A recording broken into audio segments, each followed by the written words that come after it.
बिस्मिल्लाहिर्रहमानिर्रहीम अस्सलाम वालेकुम। डियर स्टूडेंट, आज जो हमने डिस्कस करना है वो फाइलम पोरीफेरा का जो बकिया हिस्सा है, पार्ट 2 है, उसको डिस्कस करना है। तो सबसे पहली चीज़ हम स्केलेटन सिस्टम ऑफ स्पॉन्जेस को डिस्कस करेंगे। अच्छा, हमारे पास जब हम स्पॉन्जेस की बात करते हैं तो स्पॉन्जेस की बॉडी को स्टिफ रखने के लिए, हार्ड रखने के लिए, रिजिड रखने के लिए ज़्यादातर उसके अंदर कुछ कांटों की तरह के स्ट्रक्चर होते हैं जिनको स्पिक्यूल्स कहा जाता है। और ये आमतौर पे पाइनेको डर्म, जो पाइनेको साइट है, उसके अंदर की तरफ होते हैं। और ये चूंकि हार्ड स्ट्रक्चर हैं, कांटों की तरह हैं, तो इस वजह से ये बॉडी को क्या रखते हैं, स्टिफ या हार्ड रखते हैं। तो skeleton is in the form of variously shape, और इन कांटों की शक्लें मुख्तलिफ होती हैं। नीडल लाइक स्ट्रक्चर जिनको स्पिक्यूल्स कहा जाता है। और ये बने किस चीज, या तो ये कैलकेरियस होते हैं, कैल्शियम कार्बोनेट के बने होते हैं, या सिलिकेशियस, सिलिका के बने होते हैं। अच्छा, हमारे पास सिर्फ ये नहीं है कि ये जो लेयर्स हैं सेल्स की, पाइनेकोसाइट, कॉनोसाइट, उनके इर्द गिर्द ये मौजूद होंगे, उनको सपोर्ट करेंगे, बल्कि ये जो हमारे पास पोर्स होते हैं, ऑस्टिया जिसके जरिए से पानी इंटर होता है, ऑस्कुलम जिसके जरिए से पानी स्पॉन्ज की बॉडी से निकलता है, तो इनके इर्द गिर्द भी ये स्पिक्यूल्स या ये स्केलेटल सिस्टम मौजूद होगा। अच्छा, हमारे पास स्पॉन्जिंग फाइबर, यानी लफ्जी मतलब तो है ऐसे धागे जिससे स्पॉन्ज की बॉडी बनी होगी। हमारे पास कुछ स्पॉन्जेस हैं जो बाथ स्पॉन्ज कहलाती हैं। बाथ स्पॉन्ज वो स्पॉन्जेस होती हैं जो नहाने के लिए इस्तेमाल होती हैं, जिस्म को रगड़ने के लिए इस्तेमाल होती हैं, उनको बाथ स्पॉन्ज कहा जाता है। यानी ये वॉशिंग या बाथिंग पर्पस के लिए इस्तेमाल होती है। अच्छा, इनकी बॉडी देखें तो इनमें बहुत सारे धागे होते हैं, और ये जो धागे हैं एक पूरा नेटवर्क बनाते हैं। उन धागों को स्पॉन्जिंग फाइबर कहा जाता है। उनको क्या कहा जाता है? स्पॉन्जिंग फाइबर कहा जाता है। तो बहरहाल ये भी बाथ स्पॉन्ज का स्केलेटन है। अच्छा, उसके बाद इनकी रिप्रोडक्शन की बात करें तो ये दोनों तरह से रिप्रोडक्शन करते हैं, एसेक्सुअल भी। और जो एसेक्सुअल रिप्रोडक्शन है वो बड़ी के जरिए से होता है। बड़ा कॉमन मेथड है कि जिस्म के ऊपर एक बर्ड निकलेगा, बर्ड सेपरेट होगा, बाद में वही बर्ड पूरी स्पॉन्ज बना देगा।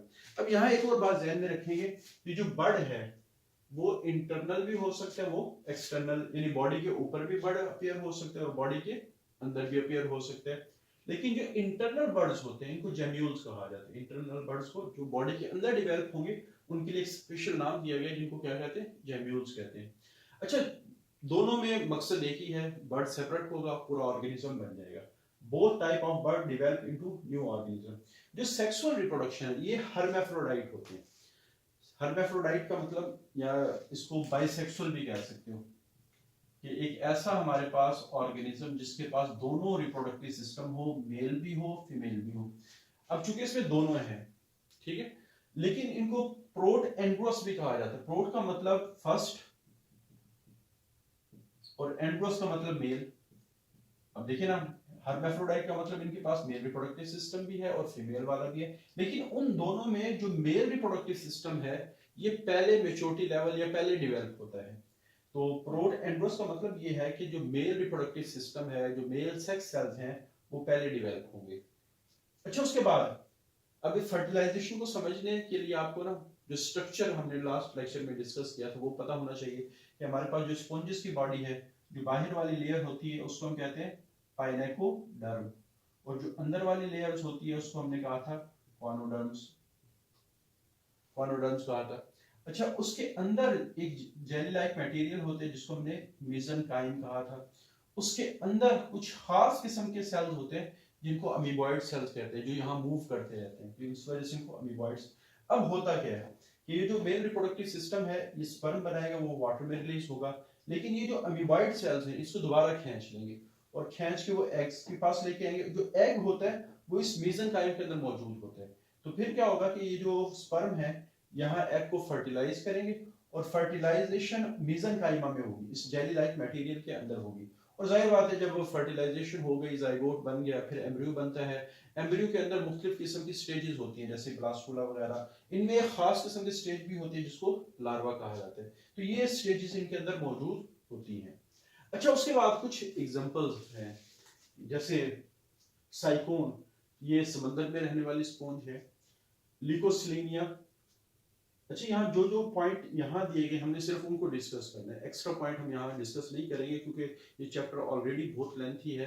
इस वजह से जो जिस ऑर्गेनिज्म से रिलेटेड जो पॉइंट यहाँ लिखा हुआ है उसी को डिस्कस किया जाएगा, उससे एक्स्ट्रा पॉइंट हम डिस्कस नहीं करेंगे। जैसे मैरीन स्पोंज है, इसके बारे में हम डिस्कस नहीं करेंगे। मैरीन है, फ्रेश वाटर, इसके बारे में ये नहीं डिस्कस करेंगे ये कहाँ रहती है। लेकिन अब यहाँ फ्रेश वाटर स्पोंज का जिक्र किया गया है, तो जो पॉइंट डिस्कस किया गया है वही डिस्कस होगा, बाकी डिस्कस नहीं होगा। तो साइकोन ये मैरीन स्पोंज है।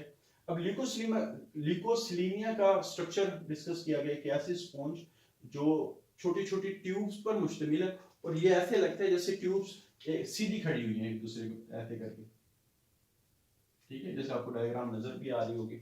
इरेक्ट का मतलब कोई चीज का सीधा खड़ा हो जाना। उसके बाद यूप्लेक्टिला, ये बड़ी खूबसूरत स्पोंज है, ऐसे लगते हैं जैसे बास्केट सी है।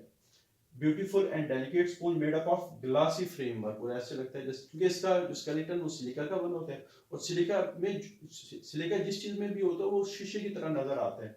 और इसको commonly known as Venus flower basket, इसको वेनस फ्लावर बास्केट भी कहा जाता है। स्पोंजिला ये फ्रेश वाटर स्पोंज है। अच्छी इंपॉर्टेंस की बात करें, अभी हमने डिस्कस किया बाल स्पोंज ऐसी जिनको बाग स्पोंज कहा जाता है, उसमें इतने सारे धागे होते हैं, इतने सारे धागे होते हैं कि जब हम इनका स्केलेटन निकालते हैं, इन धागों को अलग करते हैं, तो ये बिल्कुल जबरदस्त किस्म की ऐसी चीज बन जाती है जिससे बॉडी को रगड़ा जा सकता है, बॉडी के मैल कुचैल को उतारा जा सकता है। तो इस वजह से स्केलेटन ऑफ बाथ स्पोंज, ये सिर्फ बाथ स्पोंज की बात हो रही है, may be used for washing and bathing purpose. अच्छा, लेकिन आजकल हमारे पास आपको पता है कि जो भी चीज़ है नेचुरल कम हो गई है, आर्टिफिशियल ज़्यादा हो गई है। जैसे आपको तस्वीर में नज़र भी आ रहा होगा, ये जितनी भी स्पंज हैं आजकल आर्टिफिशियल इस्तेमाल होती है जिस्म को साफ करने के लिए, लेकिन नेचुरल चीज़ का मुतबादिल आर्टिफिशियल चीज़ कभी भी नहीं हो सकती। आर्टिफिशियल चीज़ अच्छी ज़रूरत पूरी कर सकती है, लेकिन आप कह सकते ज़िंदगी को बेहतर बनाने के लिए नेचुरल चीज़ का मुतबादिल नहीं हो सकती। जैसे एक डाल्टा घी है और एक देसी घी है, आपके डाल्टा घी इस्तेमाल ज़्यादा होता है लेकिन वो ज़रूरत पूरी कर रहा है।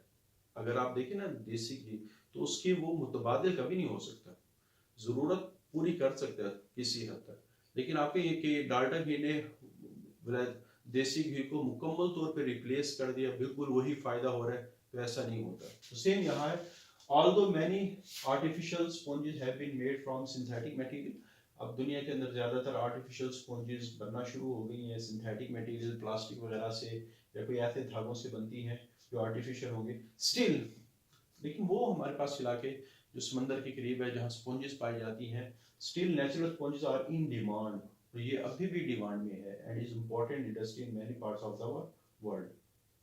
दुनिया की सबसे बेहतरीन जो स्पॉन्जेस है वो मेडिटेरेनियन सी में पाई जाती हैं, बुहारे रूम में पाई जाती हैं। एब्जॉर्प्शन, अच्छे इन स्पॉन्जेस की प्रॉपर्टी ये है पानी को बिल्कुल फोम की तरह की चूंकि होती है, ये पानी को जज़ब कर लेती है, तो sponges have great capacity to absorb water. इस वजह से जब ऑपरेशन वगैरह किए जाते हैं तो जख्मों के ऊपर जो पीप वगैरह होती है, अगर आप उसको कॉटन से साफ करें तो जख्म खराब हो सकता है, लेकिन अगर आप स्पॉन्ज से साफ करेंगे, उसको रख देंगे, वो खुद ही वो पीप और पानी और इस तरह की जो चीज़ें हैं, ब्लड है, उसको सक कर लेगी। तो यानी ये अच्छी सफाई करती है जख्म की अगर हम इसको सही तरह इस्तेमाल करें। Sponges have great capacity to absorb water. They are used in surgical operations to absorb water and fluid. Fluid से मुराद पीप हो, ब्लड हो, जो भी चीज़ हो।